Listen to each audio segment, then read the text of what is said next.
മിക്ക ആൾക്കാരും ജീവിതത്തിൽ പരാജയപ്പെടുന്നത് അവർക്കത് നേടാനുള്ള കഴിവില്ലാഞ്ഞിട്ടൊന്നുമല്ല.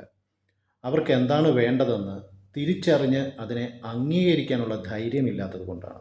നമ്മുടെ യഥാർത്ഥ ആഗ്രഹങ്ങളെന്ന് പറയുന്നത് നമ്മുടെ അബോധ മനസ്സിലാണ്, അൺകോൺഷ്യസ് മൈൻഡിലാണുള്ളത്.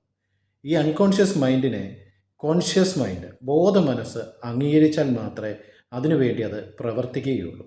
പക്ഷെ പലപ്പോഴും മനുഷ്യന് പറ്റുന്നത് നമ്മുടെ അബോധ മനസ്സിലുള്ള നമ്മുടെ റിയലായിട്ടുള്ള നീഡിനെ, നമ്മുടെ ആവശ്യത്തിനെ അംഗീകരിക്കാൻ ബോധ മനസ്സിന് പേടിയാണ്. പേടി തോന്നുന്നത് എന്തുകൊണ്ടാണെന്ന് ചോദിച്ചാൽ, എനിക്കിത് വേണമെന്ന് ഞാൻ അംഗീകരിച്ചാൽ, ഞാൻ ഇതിനു വേണ്ടി പ്രവർത്തിച്ചാൽ നാട്ടുകാരെന്ത് പറയും, വീട്ടുകാരെന്ത് പറയും, കൂട്ടുകാരെന്ത് പറയും, മറ്റുള്ളവരെന്ത് പറയും? ഈ മറ്റുള്ളവരുടെ സർട്ടിഫിക്കറ്റിന് വേണ്ടിയിട്ട് നോക്കിയിരിക്കുന്ന ആൾക്കാർക്ക് അവരുടെ യഥാർത്ഥ ആഗ്രഹങ്ങൾ അബോധ മനസ്സിൽ കുഴിച്ചു മൂടി അവിടെ ഇടുകയും ബോധ മനസ്സുകൊണ്ട് അവരെന്തെല്ലാമോ കാര്യങ്ങൾ ചെയ്ത് അതിനെ നേടാനായിട്ട് ശ്രമിക്കുകയും ചെയ്യും.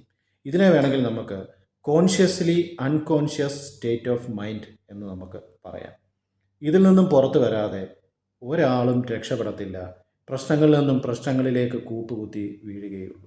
ഇതിനെ സുബോധത്തോടെ അബോധാവസ്ഥയിൽ ജീവിക്കുക എന്ന് നമുക്ക് പറയാം.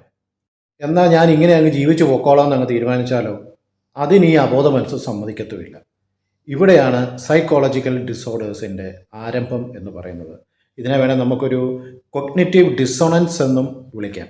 ഇതിനി എങ്ങനെയൊക്കെ ഏതൊക്കെ രീതിയിൽ മുന്നോട്ട് പോകുമെന്ന് നമുക്ക് നോക്കാം.